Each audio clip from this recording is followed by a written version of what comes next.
What's up, everybody? Welcome back to the basement. Happy Saturday. Thanks for tuning in and joining us on this lovely Saturday afternoon. Thanks for drinking with us.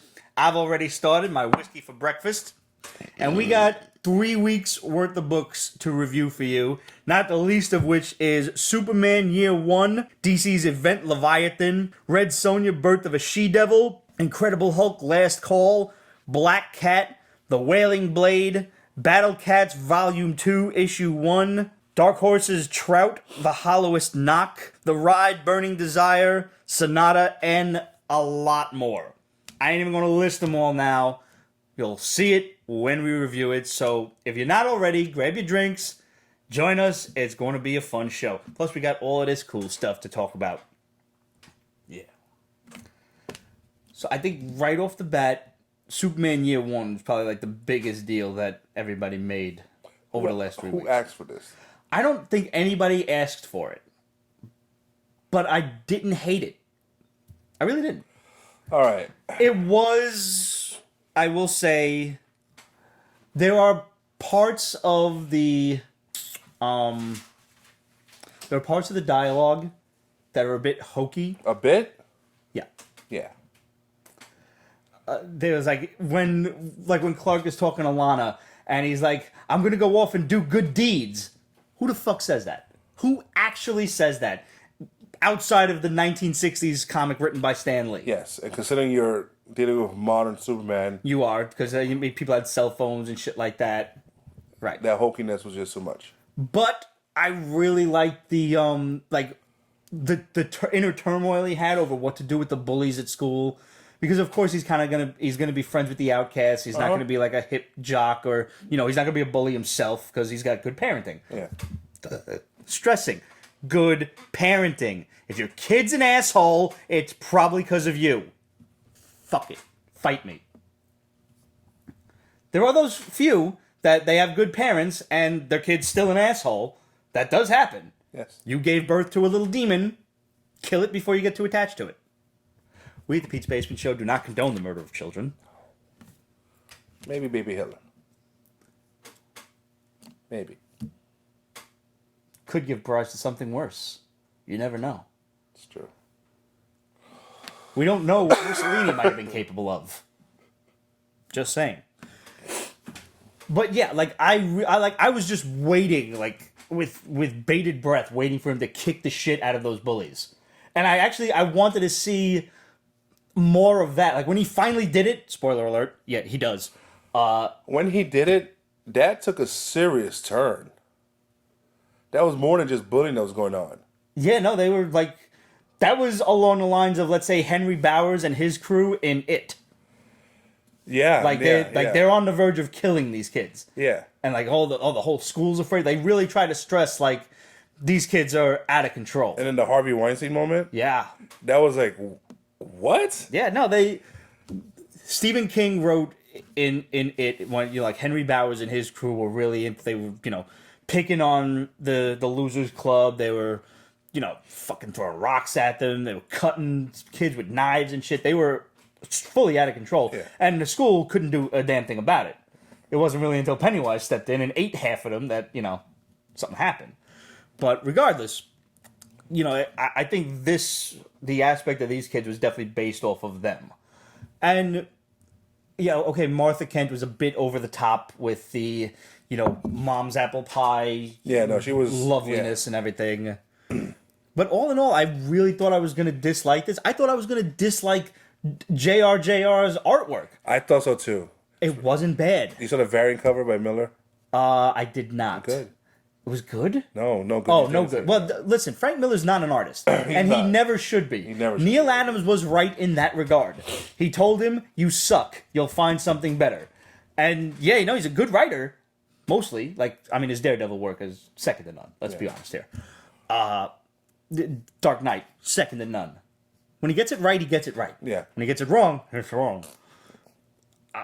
I actually enjoyed this. I'm going to stick around. I want to see how it plays out. I am too. And my thing is, if it's year 1, you're giving me literally from birth until high school.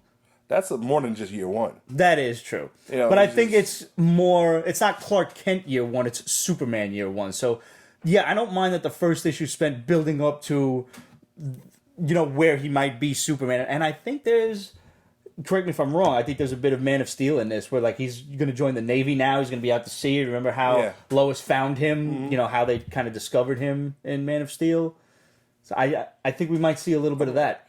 Is this going to be actual canon? I don't know. I guess it probably depends on how well it's received.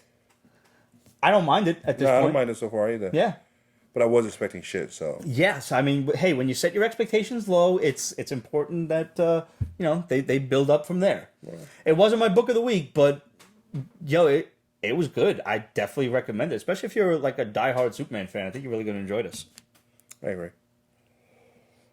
All right, let's get the rest of DC out of the way. Event Leviathan.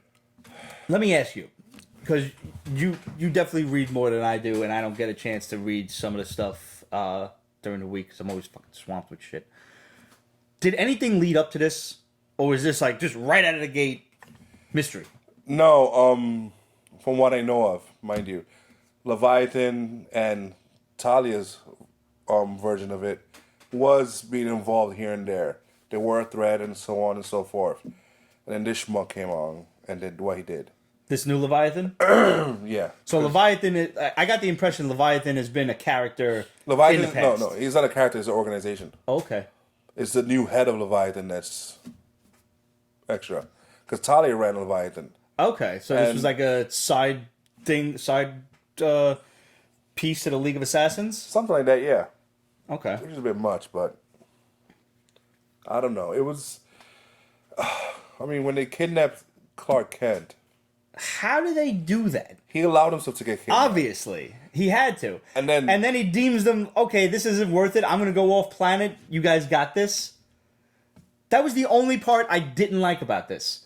But when you're talking about an organization that takes down all of the government facilities that are meant to deal with superheroes, even from the Waller. DEO, yeah, you got Amanda Waller in her fucking house, and they stress that, like, Amanda Waller. Are you kidding? Like, Amanda Waller. Like, they made a point of that. They got Argus. They got, fuck, everybody. Cadmus. DEO, all that. I like it. And nobody really knows what's going on. They make it a point where Steve Trevor accuses Lois Lane. Batman's about to accuse Lois Lane, like, you're Leviathan. And it's, like, Green Arrow's the one with the, the rational mind here. Yeah. He's like, no, this is what they want. They want us accusing each other. When Batman's talking, he's like, hush, nerd. I was like, oh, you're going to get decked for that shit. That was kind of funny. It was. It wasn't... I liked it. It didn't suck. And I'm like, okay, DC, you're keeping on. See, like, you've got 6 issues on this. Here's your problem, DC. You've got a 6-issue event. From what I know, I haven't seen any, spin-offs or side issues or, anything else. Can keep this at 6 issues. Give us the 6 and make them, I can't stress this enough, on time. And people are going to enjoy this, I think. Yeah, because Doomsday Clock. What the fuck is it? When did that shit started in like 17? It's 19 now. Even given the benefit of the doubt, it's only 10 issues. 10. And it was supposed to be what? 8? And between that, they gave us Heroes in Crisis. Which I didn't even bother to read. I heard some bad shit about Wally West. I'm like, I'm not even concerned. You want to know? Sure. Why the fuck not? He killed a bunch of heroes. Why? He went to this place where the heroes go for therapy. Uh-huh. And he's still dealing with the consequences of him coming back to life, but he has no wife and children. Okay. And that's just really messing with his head. Which I understand. Because there's PTSD and then there's that. Right. Like, if you have PTSD, you come back home and that... It kind of helps you. It doesn't get rid of the PTSD, but it should be a safe place. He has no safe place. His safe place is gone. There are no more children there. His wife doesn't recognize him like that. So he's there dealing with it, and he uses his speed to get out of something that Batman created there, and he kills a few heroes. By accident or like on purpose? Doesn't matter. I guess not, but it speaks to motive at least. And then he frames Harley Quinn and Booster Gold. There's some time travel involved in which a dead body of Wally West is put there through time travel. He puts his own dead body there? Yes. Uh-huh. What else? Barry is furious I would imagine. because he finds a dead Wally. So needless to say, he wants to punch everybody and everything. Batman is freaking out because they're releasing the videos of the therapy sessions of everybody. Mind you, that tell secrets and stuff like that, like removing the cowl and the stuff, so on and so forth. So they're like, no, this is supposed to be a secret. Batman, what did you do? No, this is supposed to be a secret. I made it so that it deletes, kind of like Snapchat. And Batman's like, it's supposed to delete. I'm not. This isn't a secret. This isn't a Tower of Babel all over again.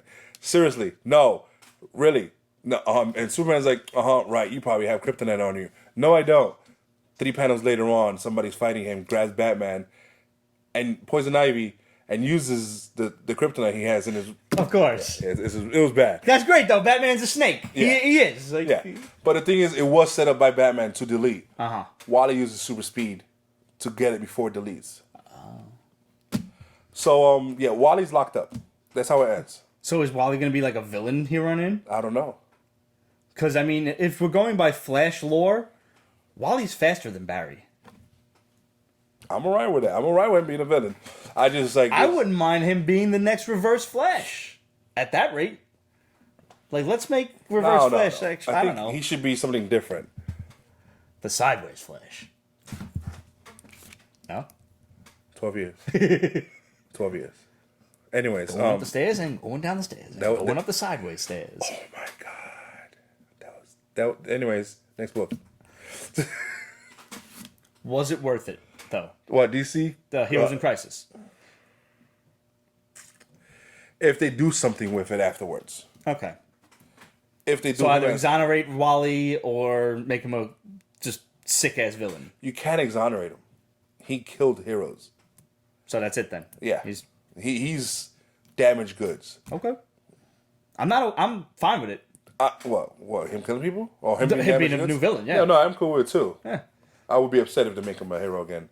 He should be maybe an outsider, let's say. Somebody who works for good but is damaged goods. Kind of like the Punisher. Or like, if he joins Suicide Squad or something. Yeah. Okay. Just technically. I think I'd like to see him be a villain first. Yeah, me too. So, all right, I'll go back and read that. I will check that out. Ooh, what do you think of how DC is going to restructure the lines? Okay, so I heard about this just yesterday. They've canceled Vertigo. Moment of silence.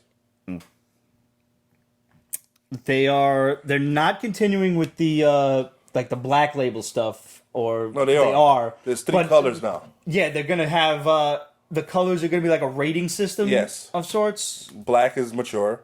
Sure.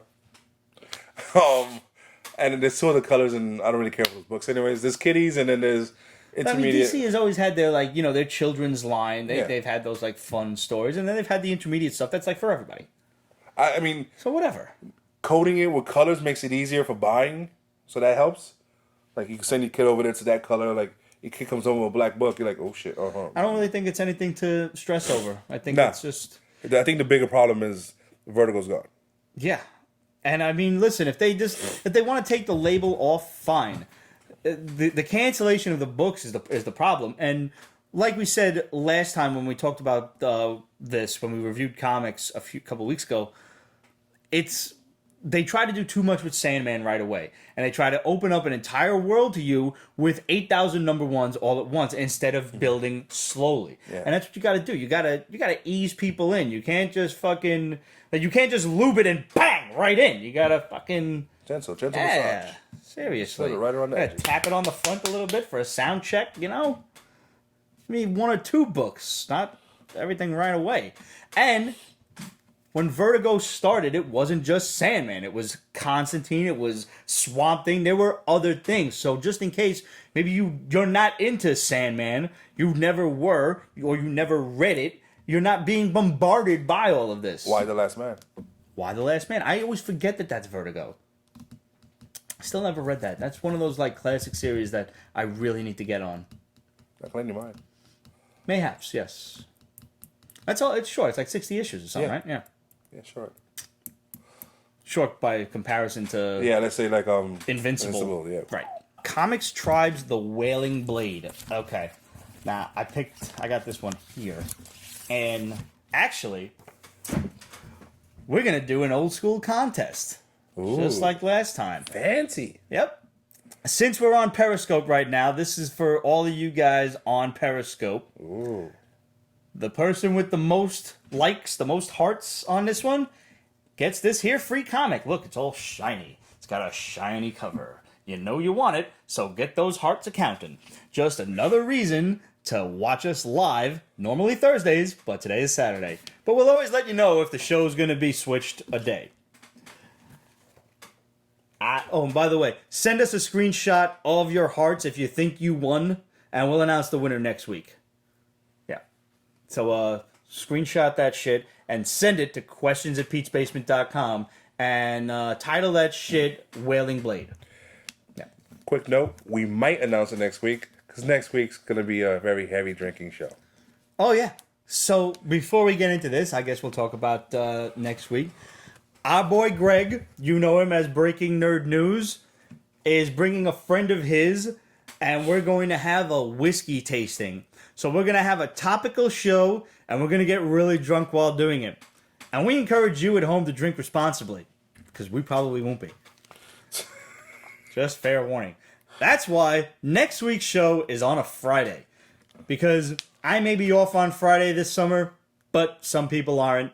And we don't want them to get too drunk and miss work the next day. So, next week's show is Friday night. We hope to see you there live, give or take 9 or 10-ish. So anyway, get those hearts a-counting, you guys on Periscope. Yeah, there's something. Up there they go! And they're off and running out of the gate.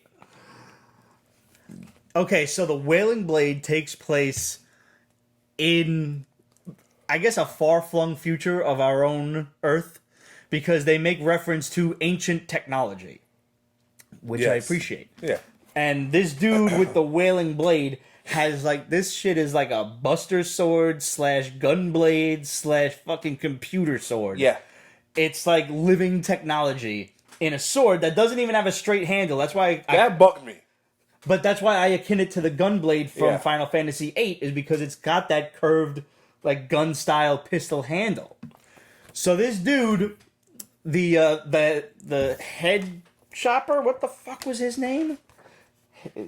Head cleaver? Head taker. Yeah, simple enough. He's this evil king's assassin. He's the head guy. If you fuck with the king, they're sending this guy to your town to publicly cut your head off in an execution. Mm-hmm. Just like they should do in the modern age. No, they shouldn't. They shouldn't. They probably shouldn't. But public executions would probably be an interesting spectacle. Do you remember when they held that dude's execution on national TV? I think we were maybe in like 8th grade. Does anybody remember that? No. Or am I talking about like one of my old universes that seems to have crashed into a whole bunch more?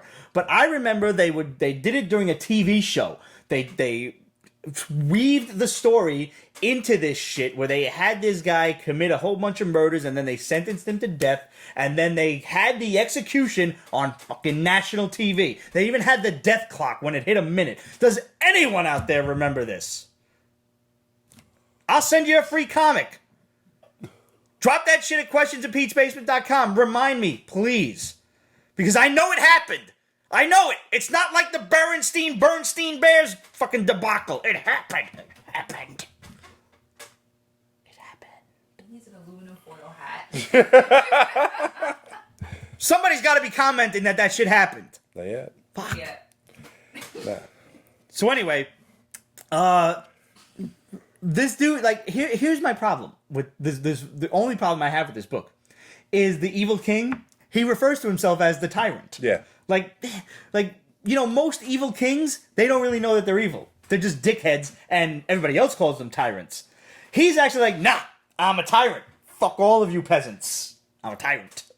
I found that a bit tough to, you know, ingest. Some warlords like in Africa and dictators, they know? They own their assholeness. Yeah? Yeah. Man, thank God I hit the cosmic lottery and popped out here. Yeah. The worst in America is way better than the worst. Yeah. The worst in America might just be better than the best over there. Okay. I mean, it's debatable, but hell. Anyway, so you've got these group of rebels that are trying to steal technology because technology is illegal in this new world. Yeah. And if you get a hold of it, they're probably going to send this head taker after you. But technology makes people's lives better. Questionable in this day and age. But nevertheless, they're trying to take it to make their lives better. This is like a wind and rain machine for crops. But if there is any technology, the tyrant steals it and uses it for his own personal gain and fuck everyone else. Yeah. So they try to steal this technology, and this dude's dad gets kidnapped in a botched theft that he organized and wasn't supposed to. He like went against his dad's wishes. His dad's like the leader of the tribe or whatever. And now he's got to rescue his father. They think they have time until they see the fucking head taker signal, like some evil bat signal, head up into the sky. And they're like, oh shit, now we got to save dad. And so they go and take on the head taker with, you know, swords and arrows and everything. And let's just say this guy don't go down easy. Nope. I'm in. I enjoyed it. This leaves you on a bit of a cliffhanger of, nope, homeboy is just pulling a Michael Myers, Jason Voorhees. He's not dead yet. Oh, beautiful. Yeah, this thing is bloody. There is guts and heads and all sorts of things flying everywhere. And the sword screams. And the sword screams. Yeah. You can't go wrong with a screaming sword. Bugs Bunny had the singing sword. Well, this is the screaming sword.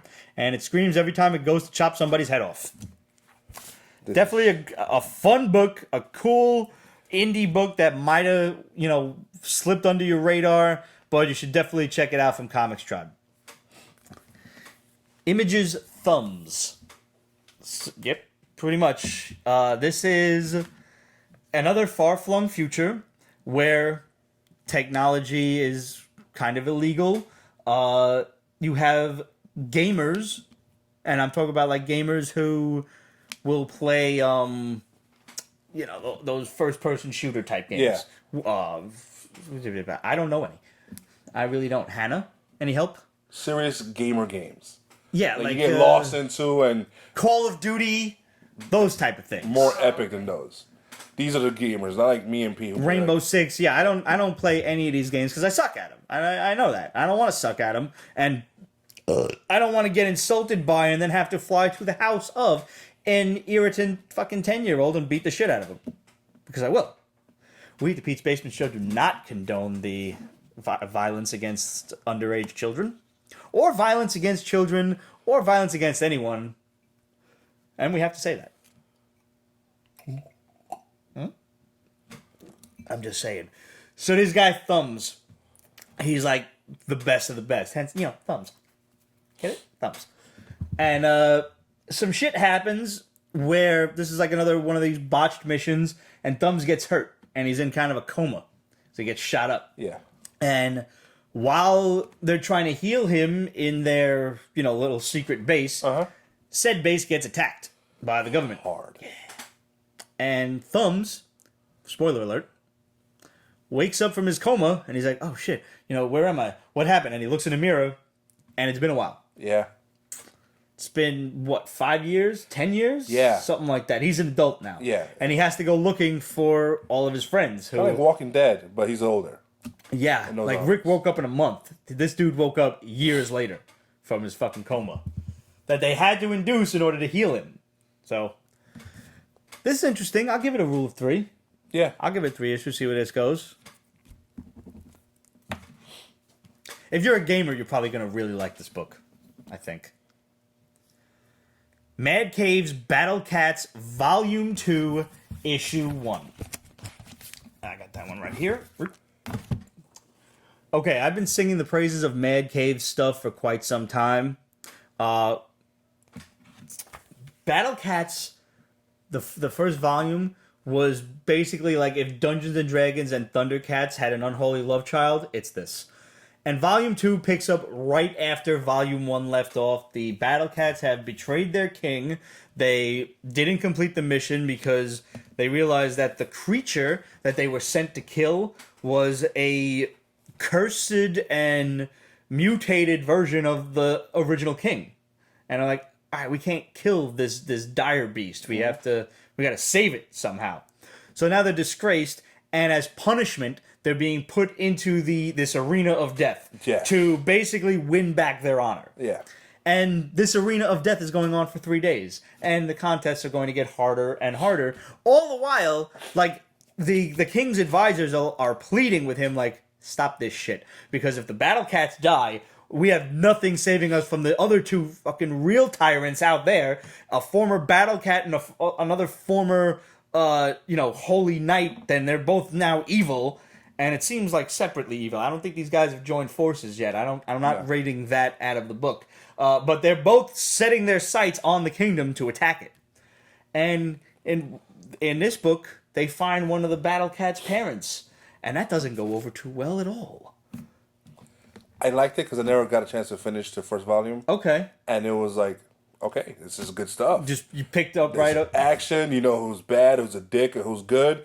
Because there's levels, and it's just good to follow along. The art is good. Yes, it is. So the story's good, and it's cool detail on the armor and everything. The sword, the action. I love that. Jump on Friendly Volume 2.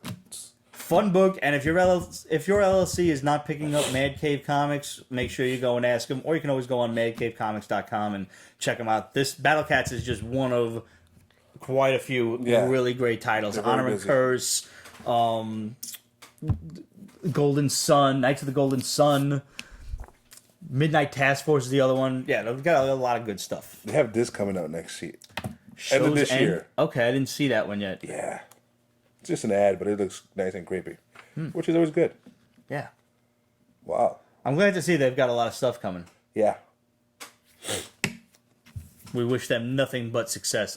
And they're really cool dudes. We did a great interview with them back at New York Comic Con last year. And in case anybody hasn't figured that out, we finally got all of the Comic Con videos up on YouTube. We apologize for the exceptional delay, but we had a catastrophic hard drive failure, and sometimes shit happens. But we got the videos back, and we got them up lickety-split. So they're up there. Go and check them out. And if you haven't subscribed to the YouTube channel yet, make sure you go and do that. Go on Pete's Basement, YouTube, search it up, and just hit the subscribe button and hit the little token bell so you can get notified whenever we upload something new. And we're always uploading new stuff, not just episodes, but little excerpts from certain episodes that don't go into the regular one but get separated. Like a couple of weeks ago, me, Cheese, and Greg were basically fan casting our own horror movie video game. That was a lot of fun. Hopefully Midway was listening and this actually happens. And we just want a little bit of credit for it. Just put our dead bodies like in the background of one of the stages. That's all we ask. In the pit scene or something like that, whatever. But they put Jason, they put Freddy, the Alien, Predator, all of these characters into Mortal Kombat. Just make a horror movie fighting game. I didn't know that. Yeah. Come on, Midway, just do it already. So that video is going to hit YouTube very shortly. I just have to make a really cool cover image for it. Need another bottle of water. All right, pausing as we go. I'm going to refill the Jamie. Crazy off topic. What? I'm reading how you got from the Mad Catz plug down to this damn fan casting video. It was pretty nice. organic. It was very smooth. Just wasn't where I expected this to go. Where did you think it was going? Well, because the YouTube plug sounded like we were ending the show. Oh, yes.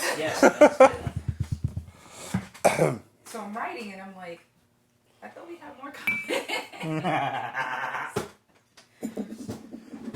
For anybody that doesn't know, Hannah keeps the minutes of the show. This way it makes editing so much easier. And for the most part, when me and Ramon are doing the show, there's really not a whole lot of editing. This part's going to be edited out, of course, because it is. But regardless, there's not a whole lot of it to do, so it's just a lot easier on me. Moving on. Alright, Black Cat came out from Marvel back on the 5th of June to much fanfare and many, many, many variant covers. From exclusive comic shop covers to exclusive artist covers. I mean, truthfully, this book is a prime example of tits sell. That's it. No, I agree. I mean, great artists from Scott Campbell. Of course, he was going to do some. Lucio Perillo's work. Yes. Greg Horn. A lot of people got in on this, and I may have picked up one or two. There you go. That was my question. Which one did you get? Oh, I know today Campbell did his variant exclusives on his site because. Oh no! Today was a rehash of the variant exclusives. This was the regular issue 1 and the very exclusively limited Virgin copy of issue 1 without the title header, which I don't know why that's attractive to people. It doesn't faze me in the slightest. I think people want all the art. Whatever. It's usually just, background placement art anyway, because they know the title's going over it. Yeah. So any artist worth their stuff is not going to put anything important in that region. Because if you compare the Virgin copy and the title header copy, you're not missing anything, So, listen, I don't shit on nobody's collecting habits. I have quite a few oddballs of my own. Just a few. But I'm not into the, Virgin books like that. It doesn't faze me in the slightest. And I'm certainly not going to be phased for $500 worth of a variant cover. Just, no. Not right out of the gate. If I buy something and then it's worth $500, yay me.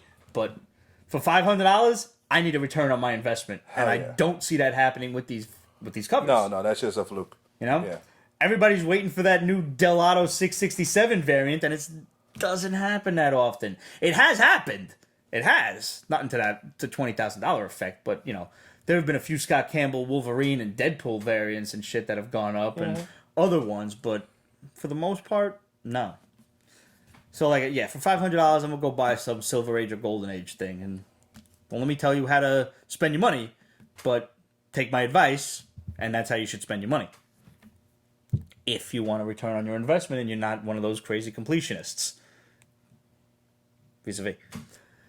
The book itself was okay. My favorite part was her predecessor, her mentor. Yes. Playing against Dracula. Oh, yeah, and the side story. That was the best part. The rest of it was cool. Yeah. It was nice. Unnecessary. How long do you think it's going to last? 6 issues? If 12 the most? Yeah. If it goes to 12. More than 6, less than 12. Yeah. That's where I'm going with this. 10. 8 to 10. That's my over-under. It'll probably get to 6 because it was announced it's canceled around 3 or 4. Fair. And they already produced those suckers. So I will tell you this much. The art in the second Black Cat story was exponentially better than the art in the main story. I agree. And that was just like cute cartoony things. See, this is my problem with variant covers is they're misleading to people. Very much If you're going to have a character like Black Cat who is, arguably drawn or cosplayed very attractively, the art inside should match. And the art inside wasn't bad. It just wasn't... Up to snuff. Yeah. I didn't turn the page and go, wow. I think the artist who's doing the interior art should have at least one of those covers. So you can always that's judge also them. true. You're absolutely right. At least this way if you want to pick up the book, because a lot of people are just going to pick up the book based on Scott Campbell's standard covers, and they're going to be in for a shock. That's a problem. The story's interesting enough. I like the idea of her predecessor, coming back out of the blue. I think we thought the Black Fox was dead and gone for years now. But hey, guess who's back? Yeah. Not bad. Being that it's a Spider-Man-esque story, I'll pick it up for, the foreseeable future and see what happens. Plus, I am a bit of a sucker for Scott Campbell's work. I'm done with variants. I only buy number 1 variants. I don't care how nice a number 2 or 3 is. No, that's just, again, they're milking it. Yeah, absolutely. But you know what? Speaking of variant covers, let's jump. But speaking of hot chicks, Red Sonja, Birth of the She-Devil. First, can we just congratulate Red Sonja official on being the cosplayer on the variant cover? Yes. This girl went from just being a fan of Red Sonja to running Dynamite's whole site for the character. Which is awesome. Nice going. Well done. Hats off. Drinks up. Nothing beats a hot cosplay. And she's awesome. She's awesome on Instagram. She responds to her fans. She responds to comments and things. And she always posts really dope shit, whether it's artwork from the character, variant covers, or awesome cosplayers. Everything. That's where I found that. I'm still waiting for that either to, the minute that becomes a variant cover or even a print from, I believe it was Joe Jusko. Yes, it was. Oh, okay, yeah. It's Red Sonja like on like a mountainside or whatever, just kind of like standing there all triumphant, and there's on the floor is the Death Dealer's horned helmet, just like chilling there. And he was like, I think Frank would really appreciate the homage. And I coming fully from agree. him. Yeah, And he still has it. absolutely. Oh my God. Still one of the most talented guys in the industry, Yeah. still doing shit. And I'm like, that should be available somewhere. And I mean, he's a New Yorker, so it's not like out of the blue, out of the ordinary, maybe for us to find him at a convention. And I swear to God, if that print is there, I'm picking it up. And I will find a place to hang it. I don't know where, but I will find somewhere. Yeah. Y'all don't know what the rest of the basement looks like, but let's just say there's not a lot of wall space going on. I want to know what you thought of this, because you're a big Sonja fan. I liked it. It's they stopped doing the whole Sonja in the modern time thing because Thank God. That was stupid. And She does not belong here. yeah, A time displaced Sonja for one story Yes. is fine. Okay, Not yeah. in her main series. like Conan in the Savage Land, Avengers. it's cute. I don't think it'll last. I don't think it's going to last either. And they But kind of it's- allude to it not lasting. Like, oh, oops, he got transported here by accident, and here's an adventure while he's here. Okay, I'll bite. I liked it. I like the story. It's typical Sonja stuff. Right. Ain't nothing special to get into. The art's good. The character's true.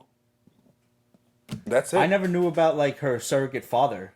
So this was very I interesting didn't to read. either, which makes sense. Yeah. But they always go into the drinking, whoring, Right. and So this is killing. like her origin story. So Yes. this is why I made sure that I read this one, and I'm enjoying it. So you're getting a new story, and you're also getting snippets of her origin mixed in. Yes. So it's not just like you're sitting there bored reading one full origin story back to back, like you were, say, with Superman Year One. Yeah. You're getting two stories out of this whole thing. Yes. And it's all, it's leading together where Sonja's trying to find this one girl who she was training to be a sword fighter and then got kidnapped by this evil rapist bastard. Really sick bastard. Yeah, he's a fuck. Yeah. He is. And when I say Sonja went to whoring, it's not that she's a whore per se, No. but she likes to get down. She does, and I'm so glad they're showing that because women like dick. Just Listen, as much as men like pussy. if there is a character for women empowerment, it really should be Red Sonja. It should. She is all about doing what she wants, when she wants, with whom she wants to do it. Yeah, and if you think the whole bikini thing is just anti-woman, no, she's using what she got. As a distraction, because let me tell you, if a woman showed up to a sword fight like that, I'm getting my head cleaved in half. Both of them. Especially if she got a robe on, I think like I just realized what you meant. Like I'm already with the fucking sword. She takes that robe off, and I'm like, huh? Yeah. Because why? Because men are simple creatures. We are. We are. And if you're having a hard time admitting that, not believing it, admitting it, gentlemen, you're in denial. Yep. Hard. That is not to say that you have the right to stare weirdly at cosplayers at Comic-Cons. It's rude. Notice, admire, compliment. Yes. Doing a Red Sonja cosplay is complicated as shit with chainmail. I've Very read true. some of these women's how they made it and stuff like that, and they all stress chainmail's a bitch to make. So appreciate the work that goes into this. Let us try and remember this one rule of thumb. Looking at cosplayers, sexy cosplayers, hot cosplayers, whatever, looking at boobs if they happen to be just in front of you, is like looking at the sun. Look, don't stare. Look for a second, don't stare. Don't get caught. That's like, don't be an asshole about it. Ask for a picture. Ask. And if you're going to be in it, if you're going to decide to put your armor on her, ask for Ask consent. that as well. You always did that, and that I was always. like, always. And a bunch of them have complimented me, like, thank you. I'm like, okay. I mean, you're half naked. I'm not going to touch you. But even the ones that weren't, you Yeah. always asked. Even before, like, the Harvey Weinstein shit, before the Me Too, you always asked. And I always found that really, like, cool. It's, It's a nice thing to do. yeah. Yeah. I never actually asked for pictures with cosplayers. I just asked for a photo. Vegetable said, ceiling space. Can you hang a poster from a ceiling? I could, in my entire life. Oh, Jesus. Okay. Thank you. I have never hung a poster from the ceiling. Ever. I was not that kid with half-naked posters of women on the ceiling. Neither was I, but I didn't even go there about that. I'm just thinking more space for you. My OCD probably would not allow me to put posters on the ceiling. How about the bottom of the stairs coming down to the basement?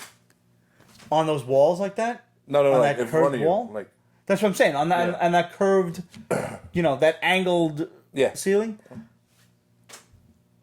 You're onto something. yeah. I could even potentially move some things there.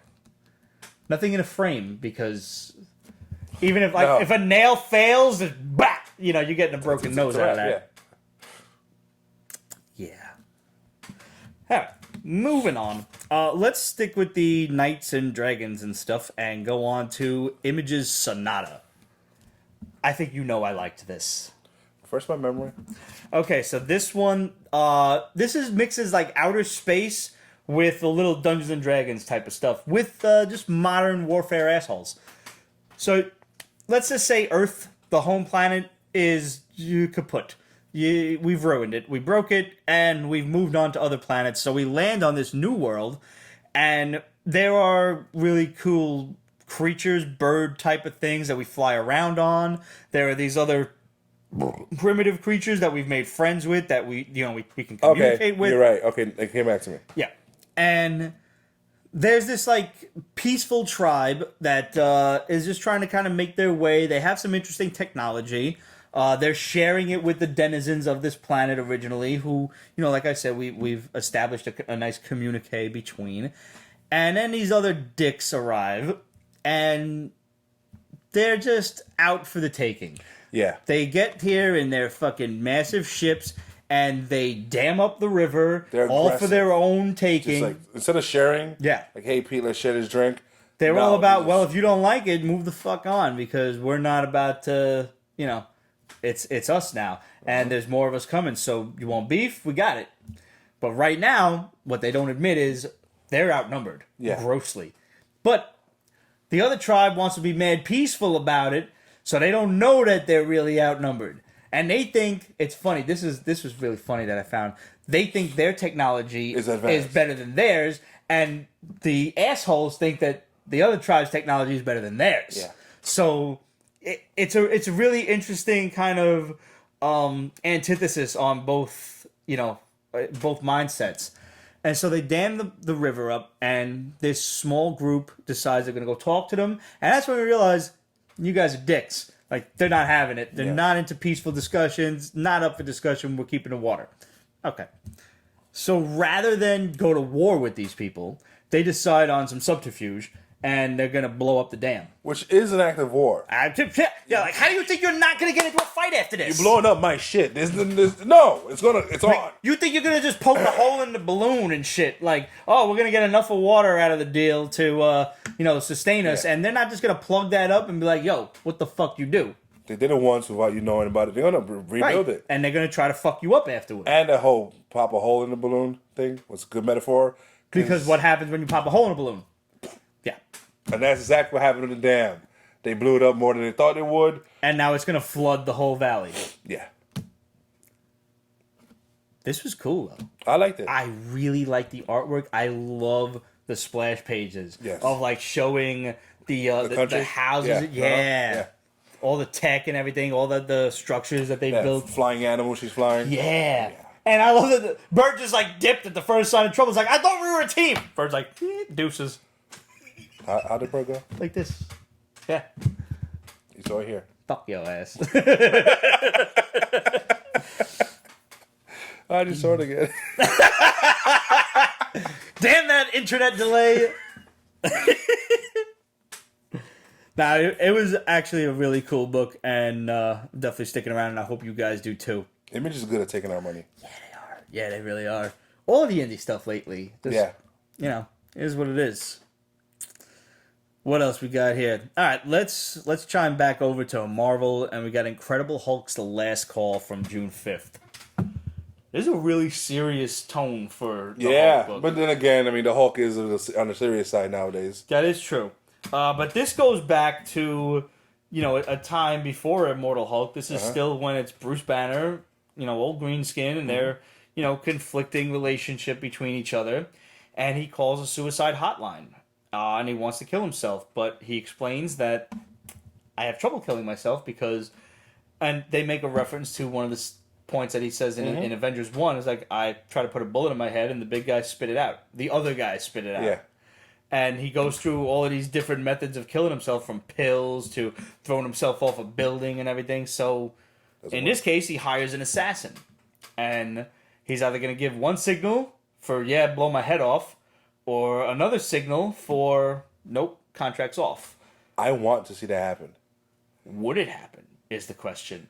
Like, how quickly can the Hulk react and heal from something? Well, that's why I want to see it happen. It's not going to kill him. But the assassin is who he hired. Right, and that needs to be done.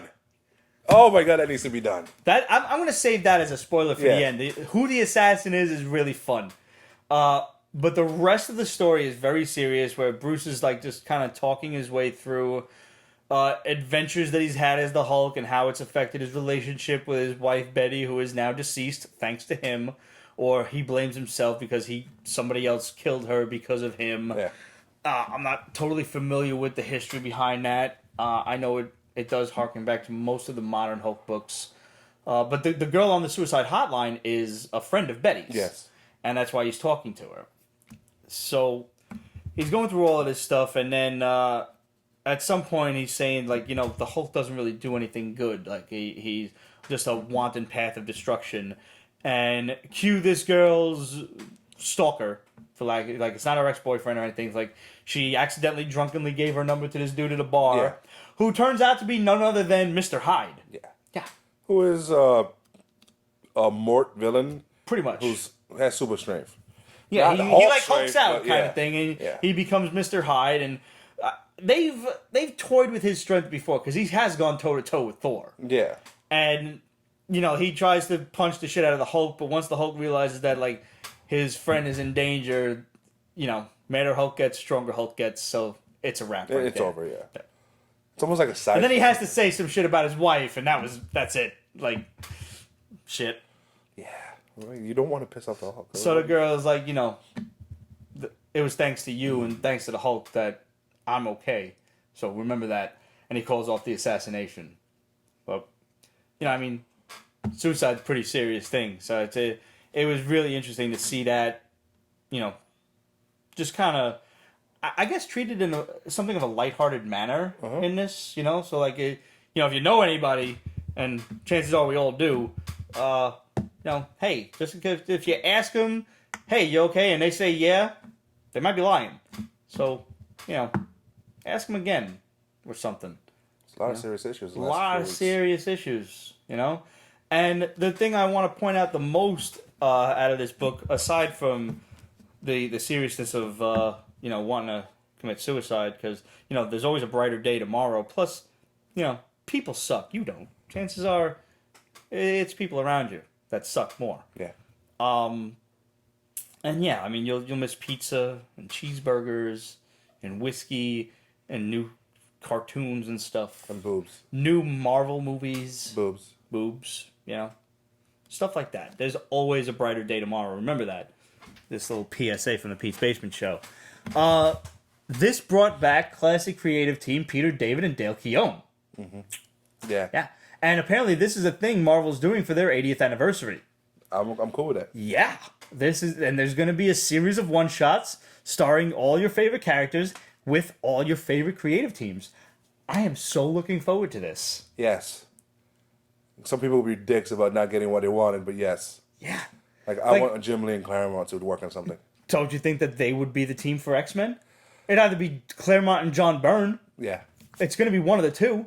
Or if they've got stones, they'll put Claremont and Byrne on one and Claremont and Lee on another. If they can get Lee from DC. That's the problem. Yeah. He's a busy man. That is true.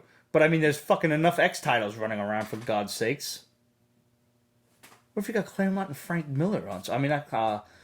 Frank Miller and fucking Romita or somebody on Wolverine. Could you imagine that? Larson's coming back to Spider-Man. Really? Yeah.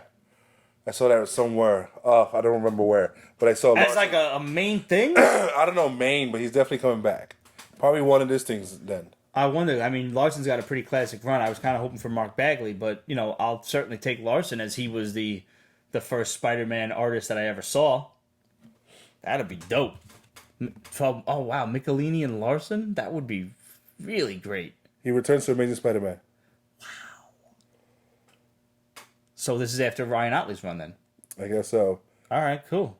And speaking of Spider-Man, some news dropped this week that J.J. Abrams and his son are writing a Spider-Man story due out later this year. It's going to be I think a 6-issue mini. It bears mentioning that J.J. Abrams is only outlining. It's his 20-something-year-old son with absolutely no experience who's writing the thing. And let's not split hairs here. J.J. Abrams is hit or miss. Let's just be honest with ourselves. Yes. Some people have liked Star Wars, Star Trek. Some people have not. Some people have liked the Star Wars shit. Some people have not. You know, he's definitely... This is a kid with no experience writing, so he's a fresh face. Let's give him a chance. I'll give him a chance. Yeah. But, you know, we all know Daddy got you the job. Which ain't wrong. Ain't nothing bad about it. Because everybody gets a job because they know somebody. Absolutely. Listen, nepotism is running rampant in the business world. I got my job because of who I know. I don't fucking mind saying. Somebody, you always know somebody. And don't be too proud to take that help, folks. Seriously. Wasn't a family member in my part. It was a friend of, you know, but still. You know somebody, let them help you. Literally, the whole point of networking is to get... That's the networking. Thank you. That's the whole point. Fucking hell. All right, moving on. Aftershocks Trust Fall from June 12th. What the fuck is happening here? This is like there's this low-level crime family, and they get... Okay, it was a weird book. It was like, wait, what? Yeah. I like her power. That she just teleports randomly? Or Yes. she just teleports to where she thinks she wants to go and shit? Something like that. Yeah. And then she's able to do things, but she has to recharge it. Yeah. Some of it I like. I like the idea of the recharge. Yeah. I do. It's a cool story. It's like this low-level crime family gets leveled up into... Let's say the this, Illuminati or something. Yeah, this guild of, you know, super criminals and stuff that takes care of their own and everything. They just have to pull a job to prove that they're worthy. But this is their chance. I like the way they're referred to as the government as... Yeah, the government are the bad guys. The government, the city, the state, like, and the feds they're the holy trinity of evil. And that's not untrue. My problem with this book is the art. And I need to make this clear. The art is not bad. It's different. It's very difficult to follow. Yes. Okay. Yeah. So, right. God, I hope I'm not sounding like a dick here. The art is very loose. It's very like, almost like a fucking charcoal pencil and watercolor kind of art. It's very loose. And there's a lot of curves and lines going on. And if this was a series of splash pages, I would have been just completely amenable to it. Panel-wise, I found it very difficult to follow. Uh-huh. The art is not bad. I gotta stress that. It's really cool. It's just, in terms of comic book panels, I found it difficult. I agree. That's the... I'm not disparaging it. I love the art. It's just... comic books. It's a bit much. Cool story. I'll give it the rule of 3 just to see what happens, because these folks got betrayed at the end. Yes. And like I want to see what happens right after that. It's left on a hell of a cliffhanger. And it is Aftershock. It is Aftershock, so I trust them to tell me a good story. Mm-hmm. Art's tough, but let me know what you guys think. You know, hit us up. Moving on from that. Okay, I know you didn't read this one. Archie's Jughead and the Time Police. Time travel. So, Jughead spends too much time at Pop's Diner drinking milkshakes with Archie and Veronica. How is he not fat? He's got a good metabolism. Don't knock his hustle. Nah, Jughead does drugs. And he realizes, he doesn't do like the skinny kind of drugs because he wouldn't have an appetite. Not that I know about those things. Okay. Clearly. Nevertheless. So he spends too much time at Pop's eating cheeseburgers, drinking milkshakes, and he realizes, oh shit, I'm late for the pie contest. So he goes home, rushes to make a pie with only half of the ingredients, and instead of grabbing the Crisco to line the pan with, he grabs fish oil. Ugh. Yeah, so everybody's throwing up from the pies. Hannah's making a face over there because she's one hell of a baker. Could you imagine mistaking fish oil for any sort of baking ingredient? Why would you keep those two? Why would you keep fish oil in the baking kit? Like, why do you have fish oil that's not in pill form that you should be taking with your vitamins? So, okay, it's a stretch, but it's Archie Comics, and it's a traditional Archie Comics, which is funny. Yeah. And so he decides that the best way to go about this after he gets kicked out of the pie contest for life is to enlist Dilbert in building a time machine to go back and stop himself from drinking too many milkshakes. It's amusing as hell. For you. It's an Archie book. For you. I understand. I only do Archie books that do horror. Okay. So you don't even read the new modern Archie comic? Screw that. All right. No problem. Moving along, we've got IDW's V-Wars God of Death one-shot. Now, this seems like a new story. It throws you into the middle of a story, but I don't remember this ever happening before. This happened in the beginning of the first V-Wars. It kind of There was a V-Wars. You never read V-Wars? I don't think I ever did. Love it. And it's coming out in a series.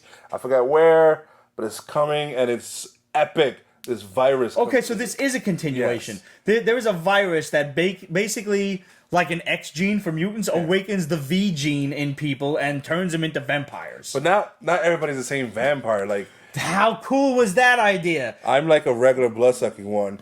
You're more of a cannibal type of one, so you will also eat meat. And Hannah's more like a seductress vampire where she gives off pheromones and stuff. Like, But she there's still might also have, like, blood-sucking abilities and needs, but she also has a power to manipulate you through pheromones and whatnot. But there's also like super ugly Nosferatu type vampires, like bat mutant creatures. Like, you have every vampire you've ever seen in movies, from like facing Dracula's final form in Castlevania to Count Orlok from the original vampire movie back in the 20s. Yo, there's every type of vampire. I was honestly looking in the background for some sparkly motherfucker. I didn't see that though. They haven't gone there. They even mentioned in the regular series, I think it was 11 or 13 issues. It was a weird number. There's rumors of a vampire that feeds off of faith.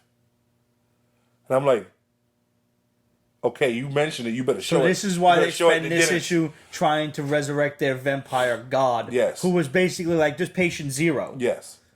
I don't know if he's the one that the rumors about, because he was obviously dead. But then they just, their how whole they mission brought here him back. is to bring him back to life. They like, connected a bunch of pieces of hearts from all the different vampires and gave it to him. Yeah, I can't wait for the series to come out. This is cool. I didn't realize that this was a previous series that I must have missed out on, so I'm going to have to go look that up. This was cool. Yeah. And the artwork was good. And you've got like a priest, basically, a pacifist priest, who just completely turns Netflix. war-style soldier. It was on Netflix? It's coming to Netflix. Oh. So maybe we should get the first issue before it skyrockets. Yeah. Alrighty. Hey, the guy from Vampire Diaries is in it too. Oh, interesting. Oh, she's cute. Laura Vandervoort. Who we Yeah, got she there? is. She's going to be in it. Oh, that dude. Yeah, my cousin loves that guy. Oh, yeah, she's really cute. Mm-hmm. Huh. All right. Cool. All right, cool. Yeah, I'm in. I'll watch it on Netflix, and I will... Hello, nurse. Remember her Supergirl in Smallville? No, I never watched Smallville, really. But she showed up in Supergirl. Yeah, because of that. Yep. Yeah. All right, so V-Wars is a winner on all around. Yes, it is. New book, You'll love new one-shot, original series, new Netflix series coming. So maybe you want to get a hold of one and then go pop it on eBay immediately. This is probably sitting in a dollar bin at your local comic shop. So maybe just go and take a look. Yeah, it probably is. There's a slight chance that when referencing the local comic shop before, instead of saying LCS, I might have said LLC. I'm not sure. Yes, you did. I did, right? I did. Hannah knows all and sees all. Yes. She also probably has it in her notes that dumb fuck said LLC. Images, The Ride, Burning Desire. Okay, speaking of series that happened beforehand, this is apparently a 15-year-old series that just everybody gets a hold of this one ride that's like a sick-ass Camaro. And, well, bad things happen when you get a hold of this car. Yeah. And it's like fucking Christine without being alive. This is like bad luck. It's like fucking Little Bastard.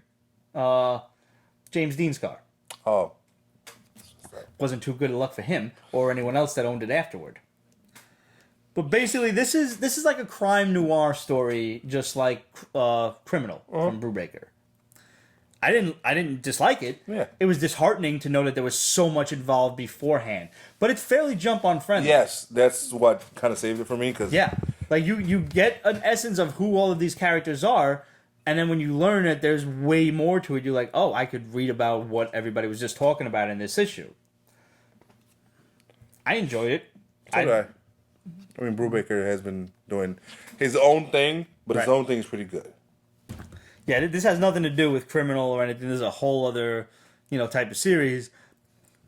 I'll give it a whirl. Like, I'll probably read this. I'm not gonna go back and read the rest of them. I would say I'd love to, but I'm never gonna get around to that. No. His library is extensive. Yeah. This is sort of Doug Wagner. I don't know, and Adam Hughes was doing some of the outlines for the art, so that was always good too. And it was the backup story that was really good with the sister. Have you seen? Yes, Hughes's covers for Invisible Woman.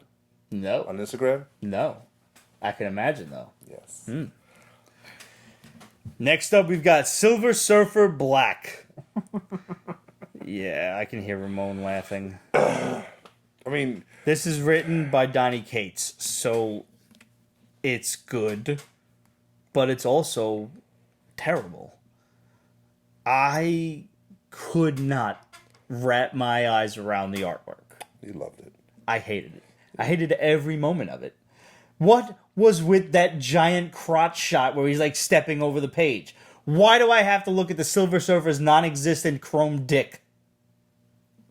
How did you know it's non-existent? I looked! It wasn't there! It's just like he's fucking Ken-dolled. I don't know. He winds up... This is a direct spin-off. Not spin-off, but, a result of what happened in that Guardians book where... they went to Thanos' funeral and everybody got thrown into the fucking Black void. Hole, yeah, he saved everybody, but he got kind of stuck in there. He saved everybody by latching some of Cosmic Ghost Rider's chains around Stormbringer, and he told Beta Ray Bill summon Stormbringer, and then flung them out of the hole while he fell backward and sacrificed himself and winds up on the other side of the universe, where he fights these three things. They're kind of gods. They look like... But they're not known gods that we know of and stuff like that. But they're just really powerful creatures. But he is... This whole book is drawn like the pink elephant scene in Dumbo. Not the movie, the cartoon, where it's all like... You know what I mean? Yeah. That's exactly what it looks like.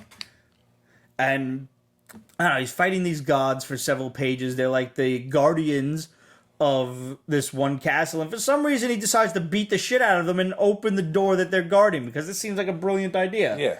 And he frees Null, the symbiote god. Yes. Carnage god, fucking Venom god, whatever. Which I'm not a fan of them doing that. I don't like it either. A big cosmic power character dealing with Silver Surfer is fine. But now you're just pointing out how big and bad he is, and he should not be dealing with Venom. Because there's totally different power levels.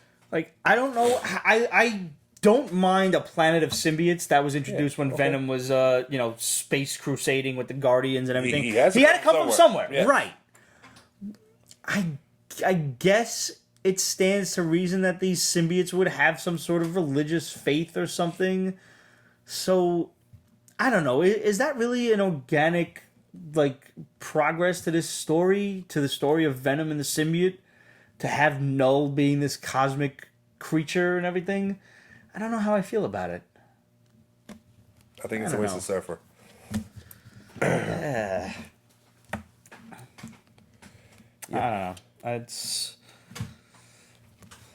I don't know if I'm gonna continue to pick it up. This was really fanfared along with Black Cat, and everybody was like, "Oh," because I mean it's Donnie Cates, but I didn't find it that interesting, and it stands to reason because Donnie Cates is also writing the whole Venom and Carnage thing.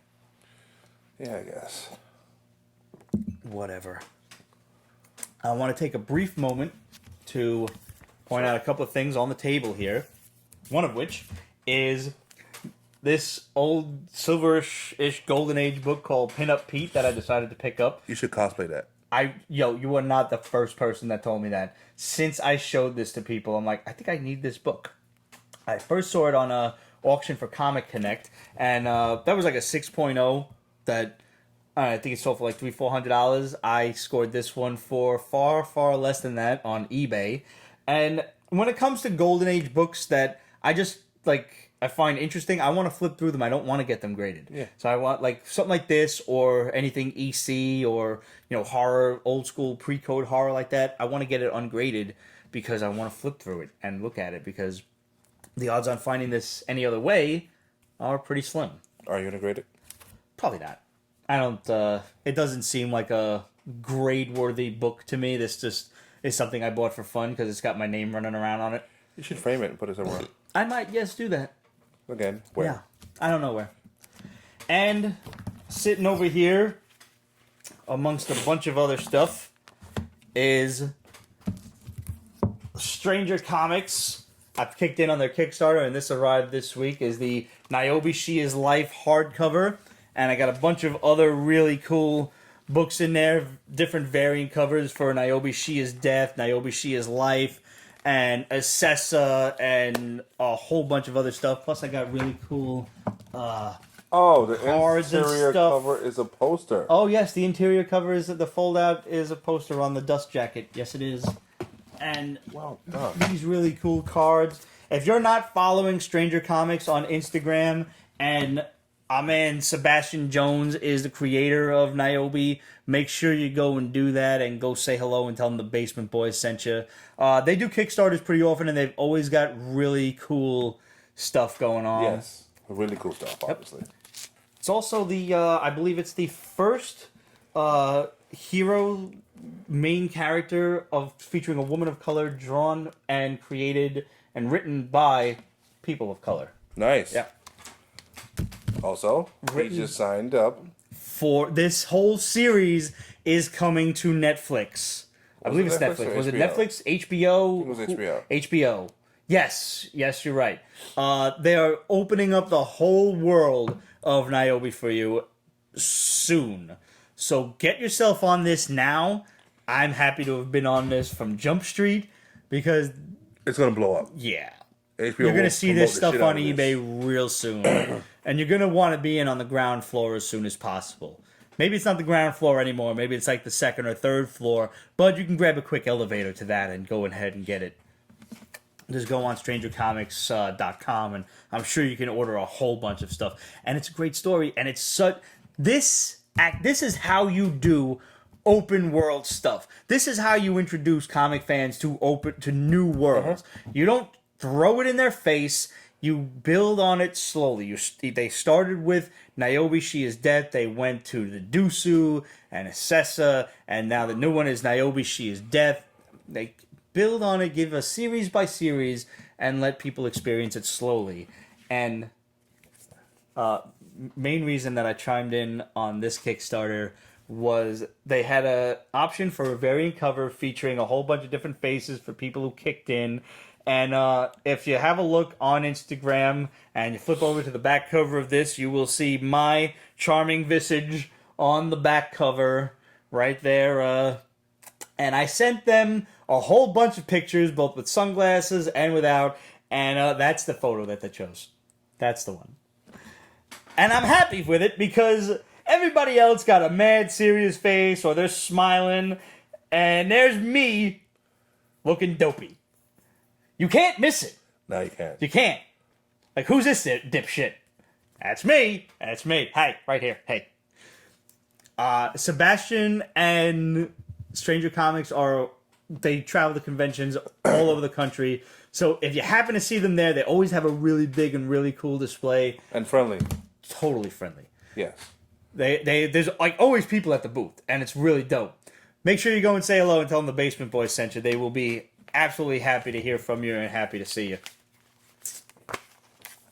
And last but not least, I picked up this week the Scotty Young Marvel art book. How long have I been saying that this dude needs to put out an art book? Yeah. Well, finally happened. And that shit is pages upon pages upon pages of all of Scotty Young's adorable little baby artwork for Marvel. There is text. There is. He's talking about his There's experience some and stuff reading like type that. stuff. But it's Well mostly over art. 200 pages of variant covers. So just in case a variant cover slipped under your radar, or it got too expensive, Yeah. or whatever the reason. You didn't like the title, so you didn't buy it, but you really liked the cover, but you didn't want to buy it because you didn't like the title. Here you go. $40 on Amazon. Go and grab it. And I can't wait to go and get this signed by Scotty at New York Comic Con. It's going to be one of my first stops on the tour. Yes. Yes, Peace Basement will be at New York Comic Con. Yes, we will be. So let us know if you're going to New York Comic Con. By the way, I want to thank Royal Comics and Collectibles over on Metropolitan Avenue in Queens for these 3 awesome pop figures. I got my traditional first appearance of Batman pop. I've got my 1989 Michael Keaton pop. And I couldn't pass up the Spider-Punk pop. Because British Say that 5 Spidey. times fast. Spider-Punk pop? Yeah, no, I'm not going to do that. Because I'm going to sound like an idiot. And, yo, the NECA Shredder. I saw this advertised, and I'm like, I love Shredder. I love the Ninja Turtles movie. I got to order this. I was always the guy rooting for Shredder. I'm going to hit you with a That's What She Said right now. I didn't know it was going to be this big. Clearly didn't bother to look at that. It's like... It also has a lot of weight. Oh, it still sounds wrong. Yeah, no, it's totally... Yeah, no. There's no good way around this. No, you can fling this to somebody and hurt them. Yeah. It also sounds wrong. I haven't even opened this shit yet, so there's a good chance that there's actually some metal running around in there. I wouldn't be surprised, and it has a lot of nice accessories on the side. Yes, it does. Yeah, we need to do an opening. We're going to have a whole little side segment coming to the basement show eventually. I have a lot of toys and action figures to open and play with, so eventually, when I finish decorating the basement with the new shelves and everything, we're going to have those up, so you can look forward to those popping up in the near future sometime this summer. I've got a whole new curio cabinet coming, so... Be afraid. Yes, we're very excited about that. And that's when you'll see this open. You'll see some Play Arts figures opened, and a whole bunch of other stuff that I've just got waiting in the wings for way too long. Is it waiting in the wings or the winds? Wings. Wing? Yeah. Wings. Yeah. Okay. I did that for you. Yeah. Just for you. There you go. Really does look stupid, though. Yeah. Yeah, it does. Somebody should really make a GIF out of that. Like, just go ahead. Just post it on our Facebook or Twitter or something. Or if you post it, tag us on it in Instagram. And, like, tag us. Like, don't tag us in the description. Tag the picture. Because otherwise, chances are we won't see. And if you do something that's stupid, we want to give you credit for it. Damn right. Next up, Hellboy and the BPRD, The Beast of Vargu. Just another traditionally good Hellboy thing from Mike That's Mignola. it. If you like horror, but like traditional horror with like folklore and all that other fun nastiness, get on Mignola's Hellboy, anything Mignola really, and you're just gonna eat it up. It's good. It's great. He brings up the gypsies, and it's just good shit. It really is. It's a one shot. That was going to be my next one. Really good one shot too. Everything's in there, and you just can't go wrong. You can't go wrong. I've recently discovered that if I keep a Pete's Basement cooler down here, I can keep ice from melting. Really a good idea. Is it really? I don't know why it took me 12 years to figure that out.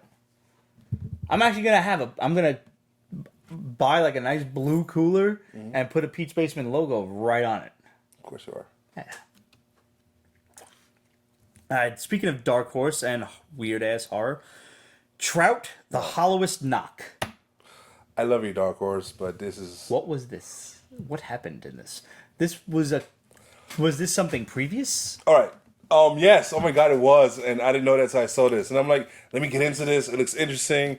The art is Wild. wild. Yes, that's a nice word. The first 2 pages is fisherman who falls in love with a goddess of the sea, and I'm like, okay, that sounds interesting. Next thing you know, there's this little trout thingy, which is The like little trout baby, and he's turning kids in the village into tadpoles. a baby head with like some other slimy thing for the rest of the body. Yeah.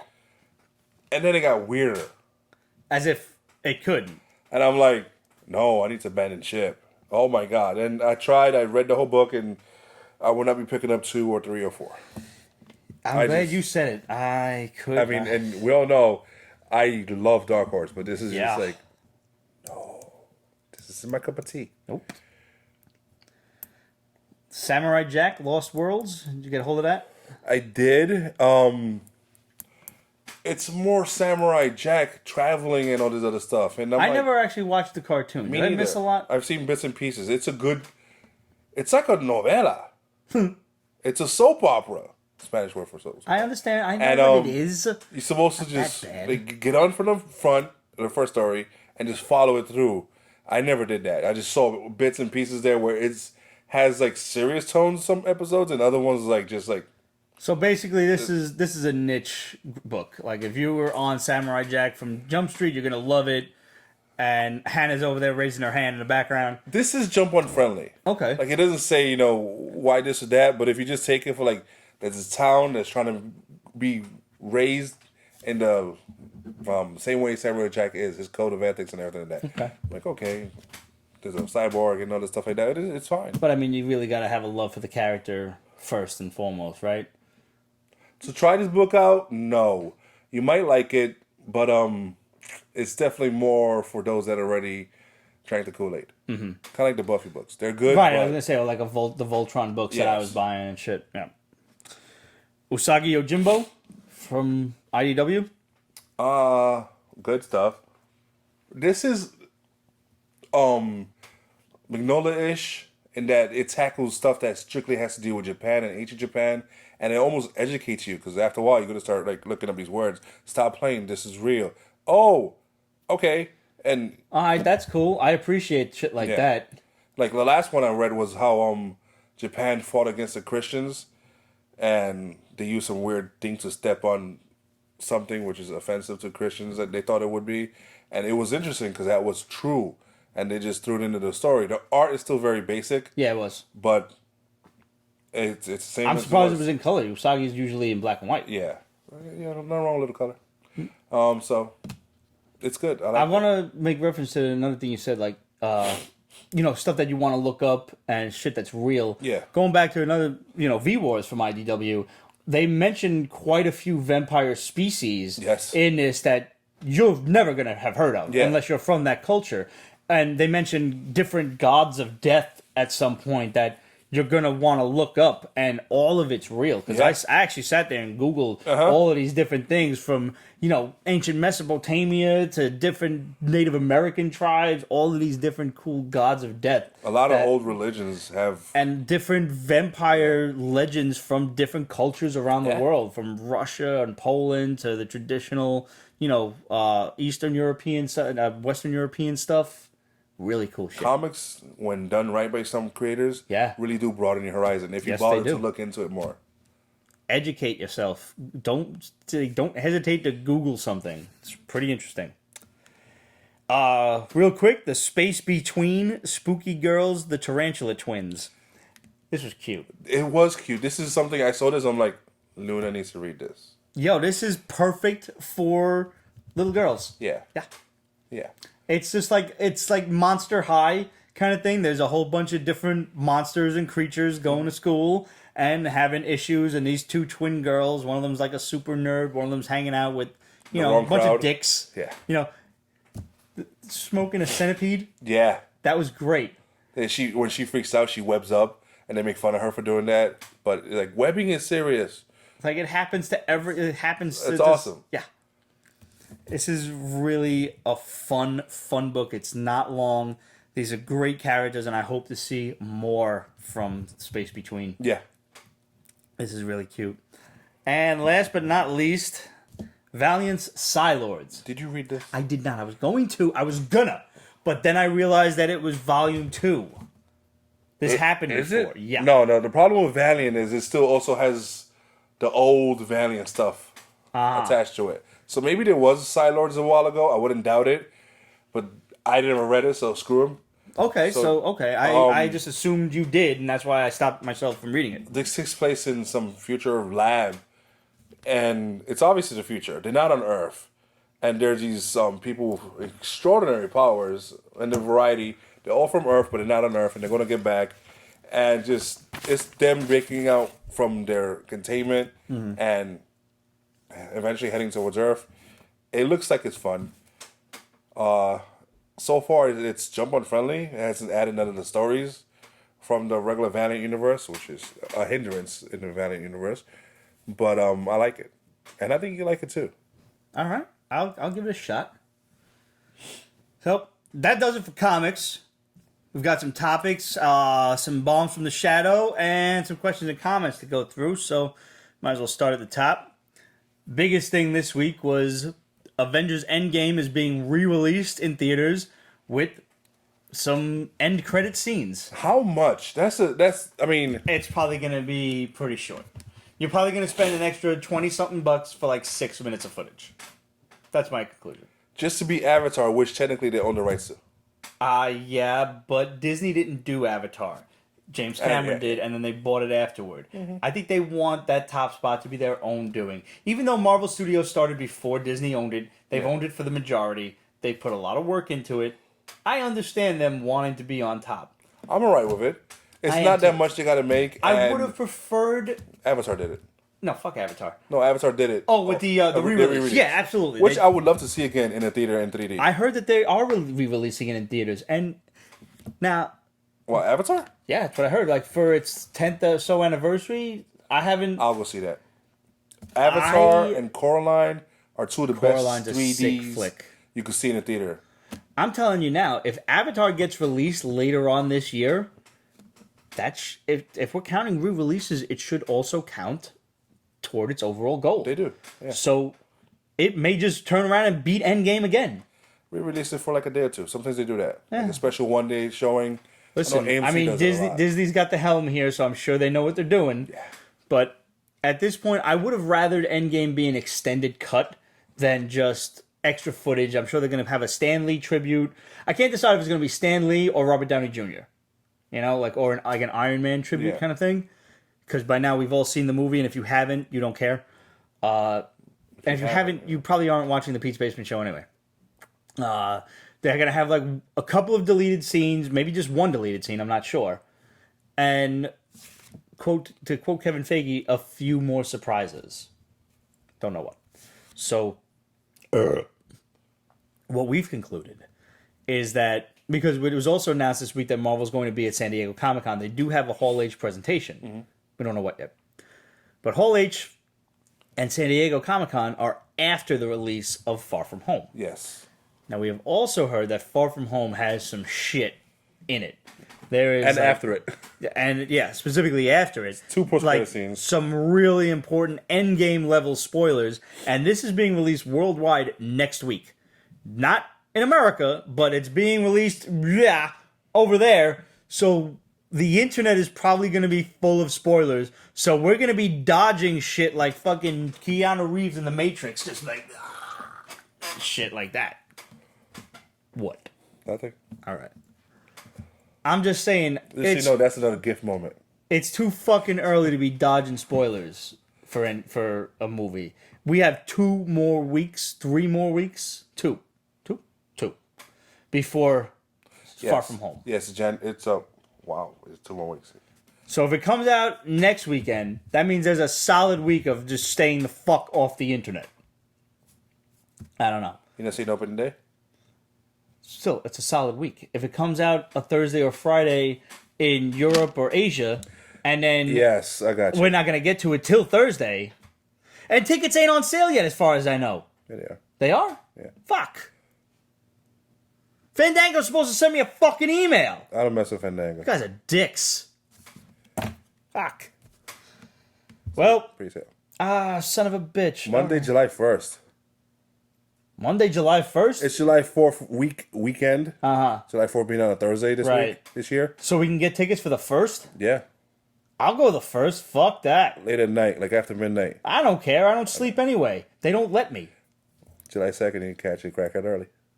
I don't do crackhead early. I do. 10:30 a.m. is my time to go to the theater. Less people and it's cheaper. We differ so much. All I need is like 3 boobs on next to me. That's it. So we've got some shadow bombs to talk about. A few confirmed ones. Now, I don't actually remember if we spoke about this or not. What a surprise. He doesn't remember. Go fuck yourself. Keanu Reeves is in talks, by now you've heard this, to be somewhere in the MCU. What do you want? I want Adam Warlock. I really do. And I will explain that after you tell me what you want. I don't want him as Adam Warlock because I don't want him like in that yellow paint. He has to be in that yellow paint. Yes, he does. Fully. And no. I Blonde think hair and everything. He comes off more as Silver Surfer. He could be a cool Silver Surfer, and we've seen him bald in The Matrix already. He does have a good voice and attitude for Silver Surfer. Yeah. But I think he's also got a good voice for Adam Warlock. There's also talk of Moon Knight. I don't want him to be Moon Knight. I think he's too old to be Moon Knight. I agree.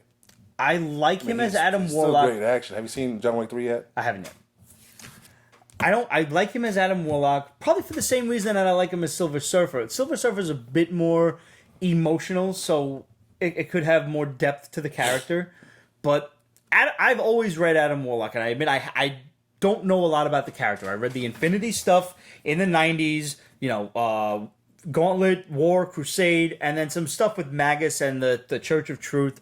So I'm not the hugest fucking source of knowledge on Adam Warlock, but I've always read him as very emotionless. Just kind of a character, you know? Yeah. And if you know Keanu Reeves from any movie, he's the same guy in every movie. I will harken back to one of my favorite memes the internet has ever given me, and it's when he was accepting some sort of award, and he was just like... And it was like, Keanu Reeves, expression 1 of 1. And that's how I view Adam Warlock. Is that emotionless, just completely drab self. He used to have emotion until he screwed over himself by eliminating what became Magus. And the goddess, yes. I remember that right after Gauntlet in the 90s. Yes. So I think this is probably a good role for him. But I will also contend that, yes, Silver Surfer is also a good role. Because both of these characters harken back to the emotionless of the Matrix, I think. Adam Warlock can see the Matrix, Vegetable 2 said. Yeah. I see Neo in both of these characters. So if he's riding the surfboard and he does that whole Matrix thing, that'd be awesome. yeah, no, you're absolutely right. And honestly, I think you might be closer to the correct aspect because I think Silver Surfer would be a bigger part than Adam Warlock. Yeah. And it would Especially take in Guardians 3, is like he's gonna have to share the screen with so many people. right, and it's who knows when he's going to show up again. Silver Surfer would have the entire Fantastic Four franchise to play with, and possibly a spin-off. You're probably more right on that one. I'll give it to you. I don't remember talking about that, but we may have. However, we definitely mentioned, and you Peach Basement hardcore fans know, and if you happen to know when we did, honestly, we have to make better use of cataloging these shadow bombs. We really do. Donnie Yen is being considered to play either the Mandarin or the mentor to Shang-Chi. What do you want? I want him as the Mandarin. Me too. I want him as the bad guy. Such an awesome actor / martial artist as a villain. Apparently, we first bombed this back in December of 2018. I remember talking about it. I don't remember when it was. So if any of you out there can find me the clip of where we first mentioned it? Because everybody's like, oh, we mentioned this in the beginning of May. And I'm sitting there like, motherfucker, we were like 6 months ahead of you. But damned if I remember when. I'm telling you right now, if you can find me where we first mentioned it from December on, I'll send you a free Silver Age comic. Whoa. I fucking promise. Whoa. You heard it right here. It's on the internet forever. We now have an oral contract. That is upholding in a court of law. I will send you a Silver Age comic to the first person who emails me the episode and time. You don't have to send me the actual clip. I mean, if you want to, you can make my life easier. But send me the episode and the timestamp of when it is, and I'll look it up and I'll fucking make my own damn clip. It's on you. Email that shit. questions@petesbasement.com and title that shit Donnie Yen. On you, basement fans. We need your help. Because too many people don't know that the basement be talking about mad shit beforehand. Yes. And it's on us because we don't catalog these things properly. And that's fucking stupid of us. And I want to hearken over to questions and comments a hot second. Kayla Gaylor had a great comment on season 12, episode 19, and I want to read verbatim. I had this thought, and I wanted to share it after hearing you guys on this week's dope episode. The way I see Pete's Basement, you guys are the comic industry version of an ESPN First Take. Thank you. Talking Heads type program. That gets outrageous ratings because of its platform and appeal. Pete's Basement is more than a podcast or a run-of-the-mill YouTube channel. It's a talk show that everyone in comic culture wants, in my opinion. A show like PB would blow the fuck up if fans that don't have the privilege to stumble across it the way us, the current fan base, has been lucky to. The crew, patrons, and fans need to really get together and make Pete's Basement prime time happen. That's a hashtag, and I love it. Thank you, Kayla, for the kind words, and thank you for the inspiration. Basement fans, let's make this shit happen. Could you imagine us idiots on TV? Could you just fucking fathom that shit? I try not to. Let's blow this shit up, because when shit starts happening, like all of this shit that people are talking about between Donnie Yen and Keanu Reeves and all of this stuff, and fucking Venom in the Spider-Man movie. Now Kevin Feige's like, oh, it's definitely a possibility, but it's really up to Sony. How the fuck long ago did we actually say that? That was a while ago. That was a long time ago. I don't fucking remember where.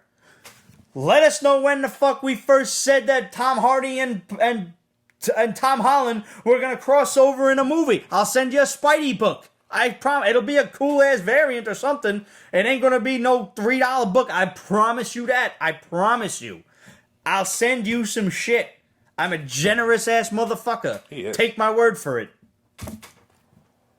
See, it bothers me, man, when I see all of these cats taking credit, and we gotta catalog the Shadow Bombs better. Mm-hmm. We are going to in the future. But for all of the stuff that's backlogged, we need your help, Basement fans, because we're fucking stupid, and some of us were drunk. I don't know which ones. Between his booze and my crappy memory and chronic deleting. Chronic deleting! Chronic.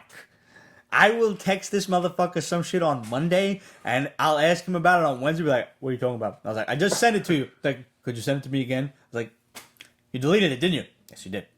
Yes, you did. You don't even do anything unscrupulous that warrants deleting. You don't cheat on your wife. You don't drink, do drugs, or anything evil. And yet, like, you fucking delete shit like you're the fucking head gambler of Las Vegas. I just don't like clutter.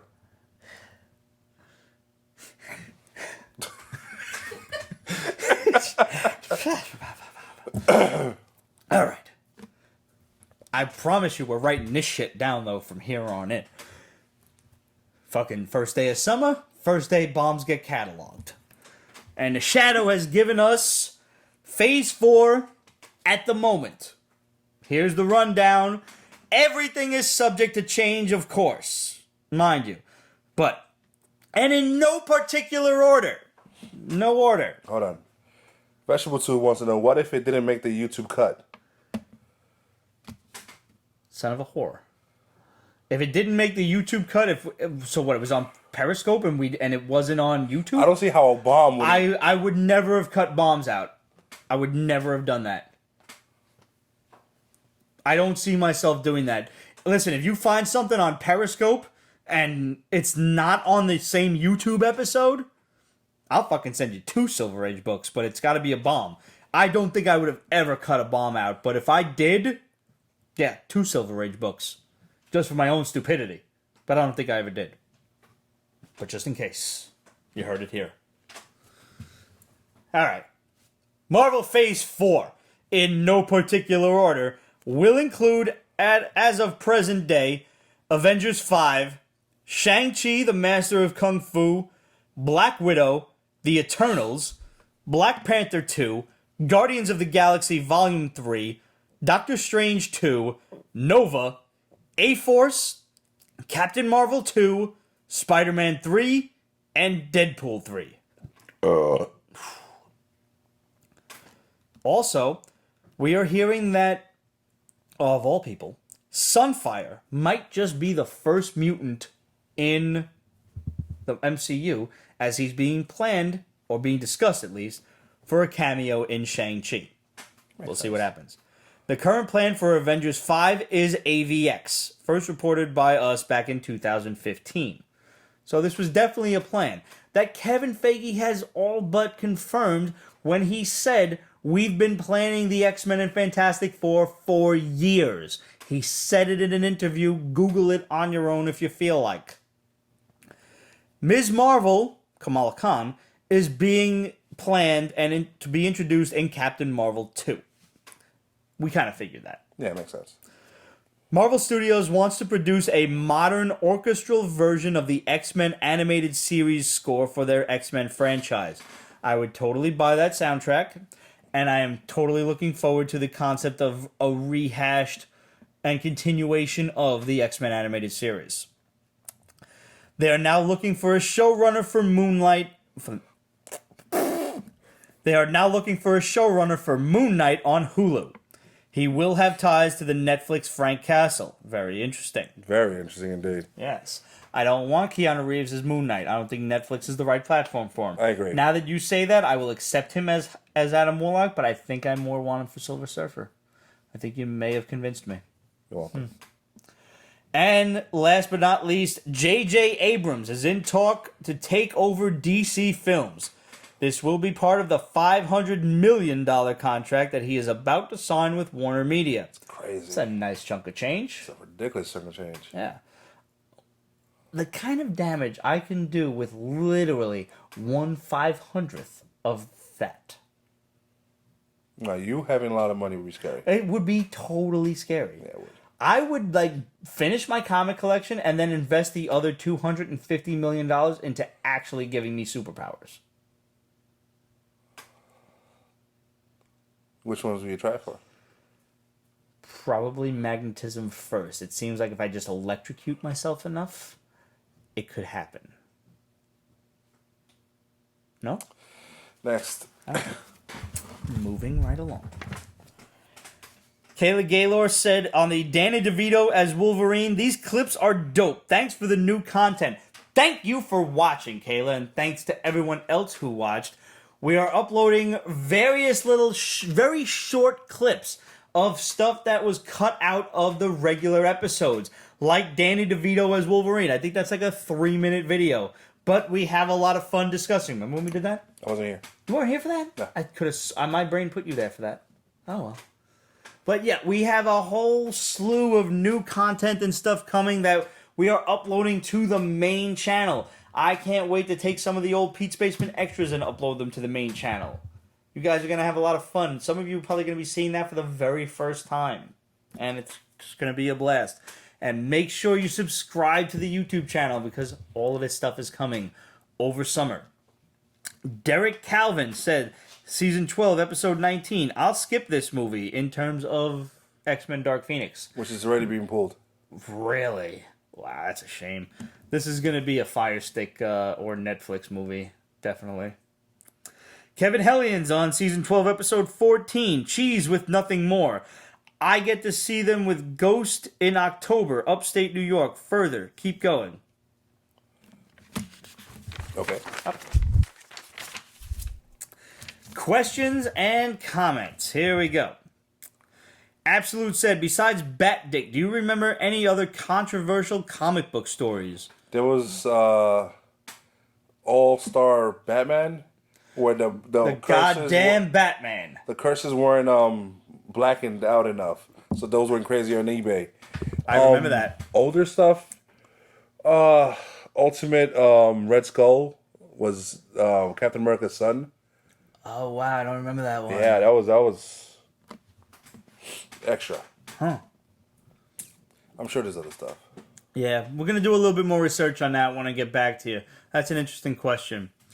Derek Calvin on the Vampirella Maria DeAngelis episode. Good episode. Thank you, sir. We had a lot of fun with that episode, and I'm glad everybody liked it. It's actually what kind of gave rise to seemingly the new format of the Pete's Basement Show, which sort of happened accidentally, where we'll do seemingly an interview, a topical show, and then a comic book show. And just like kind of keep it going, keep it fresh, so it's not just the same routine of topics, comics, questions every single episode. You know, we want to have fun with it. We want to keep you guys on your toes, and we want to keep you interested at all times. So glad you guys are really liking these episodes, and I hope you guys caught the interview episode that we did last week with wrestler Just Neff and Tommy Specialty Frazier. And if any of you in the New York area are around, hopefully we see you guys on June 29th at Martin Luther School for the Imperial World Wrestling first match. This is the Invitational. It's going to be a blast. The whole Pete's Basement Show is going to be there, and we're going to be having a super fun time, and we'll probably go out drinking afterwards. So if you're around, come and join us. Tickets are only $20. How else are you going to have a super fun time on a Saturday night? Should be great. Derek Calvin, season 12, episode 18. Glad to see you guys are back. Brother, we never left. Sometimes we take a little break, but we have never left. We are on the internet to stay. We're going to keep doing this crazy ass shit until you fuckers stop watching. When is the next break? I don't know. Okay. Probably July 4th. 2 weeks. Okay. Dead Kid 90 AR. Season 12, episode 19. Yes! Ha! I'm glad you love my name. I've been using it for 13 years in my gamer tag on PS4. Brother, I'm sending you a request. Expect that shit from Med, Mr. Smiley, just on principle. I guarantee you I don't play any of the games that you do, but I feel the need to have Dead Kid as my friend on fucking PlayStation Network. I gotta meet you guys someday. I love you since the early days. Shit, man, how come this is the first time we're hearing from you? Like, seriously, anytime. Are you local to New York? We could always, meet up at a kind of fucking, maybe New York Comic Con. Are you going? Let us know. We'll figure some shit out. Absolutely. Always down to meet, take pictures and stuff.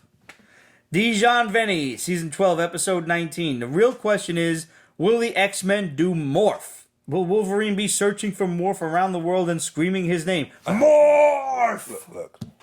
This is on the continuation of the X-Men animated series. The X-Men animated series, it has been romanticized. It wasn't as good as people remember it to be.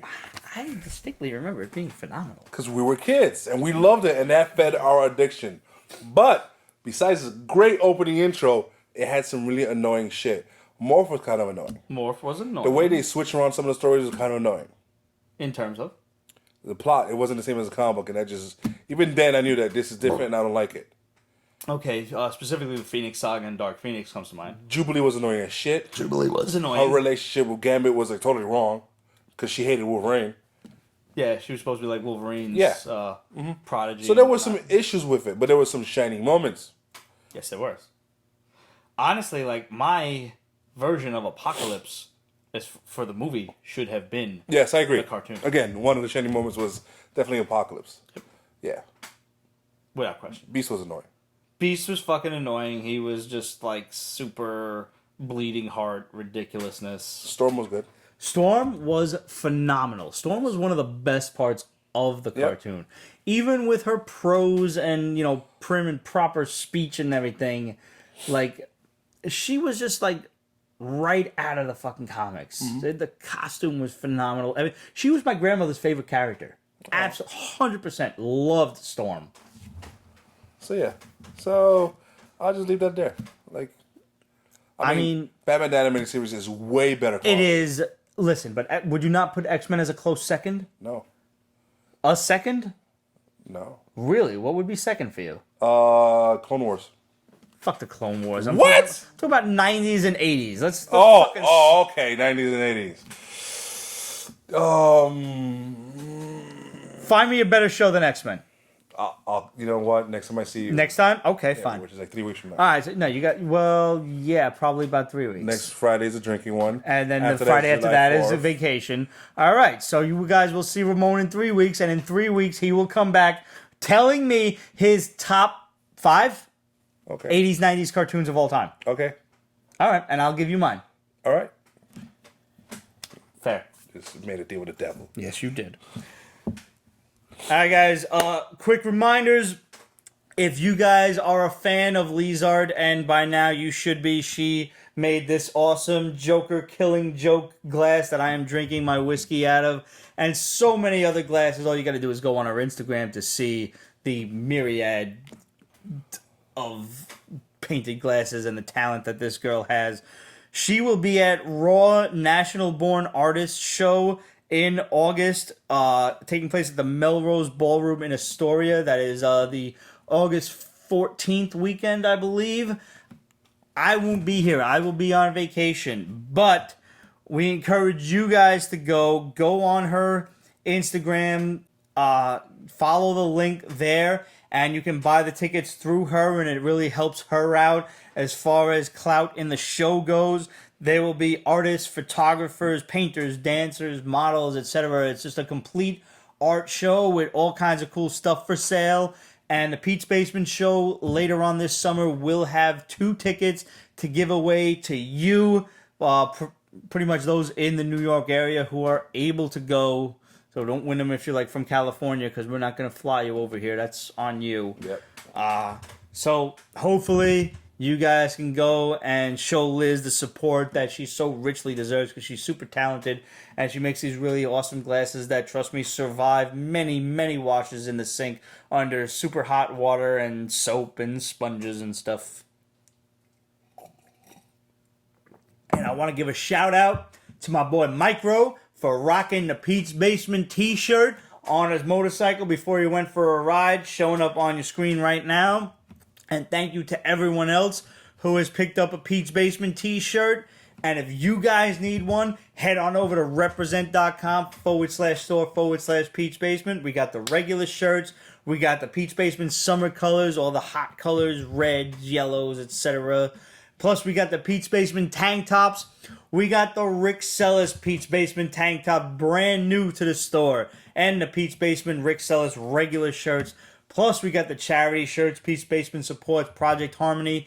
Pete's Basement supports our veterans. And Pete's Basement supports the Hero Initiative.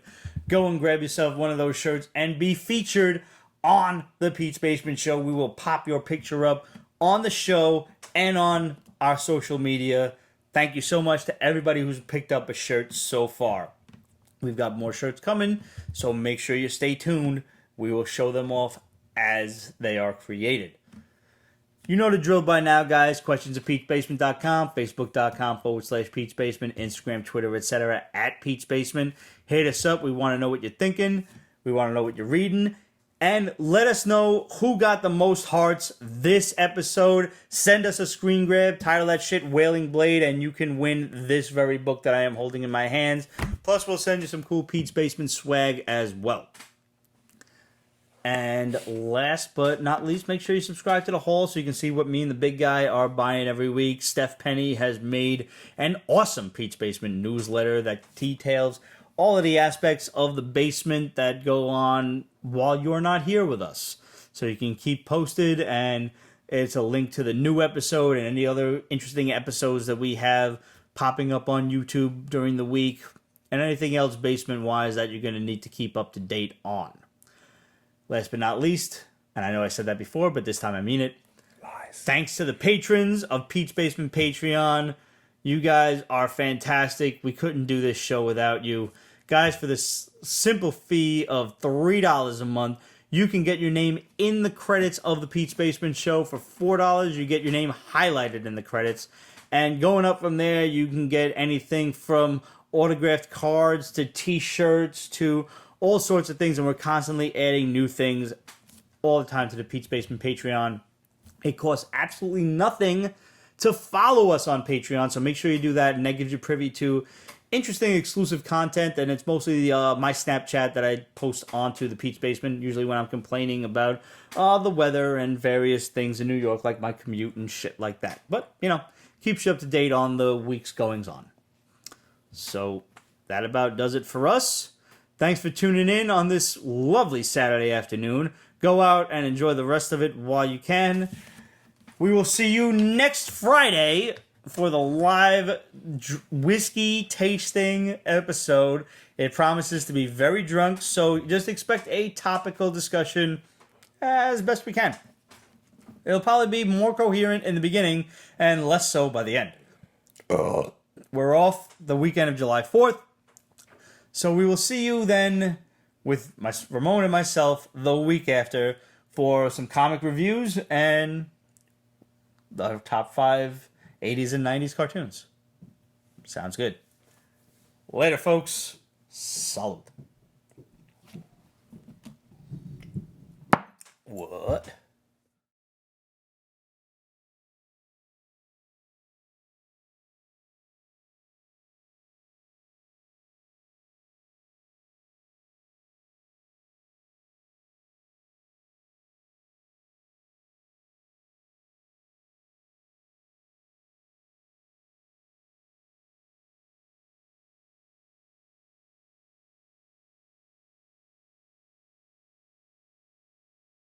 Pete's Basement is copyrighted 2019. Ripped Productions.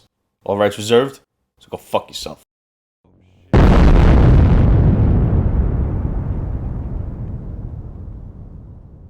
Still Saturday morning for some of you guys on the West Coast and Central Time. Come on. I know. It was off too, but I just went for the sound because I'm thinking... You missed 1 week and you forgot? Yeah, that's what it is. I was wondering, why did you grab the axe? Wouldn't it be easier to grab a sword? It's so very comfortable and wieldy. Like, I'm not like a battle axe kind of guy. I'm not big enough for it. Yeah. But there are some players in Final Fantasy that can use low-level battle axes. Clearly, that's me. See, I base my whole weapons assortment on what do I know from Final Fantasy.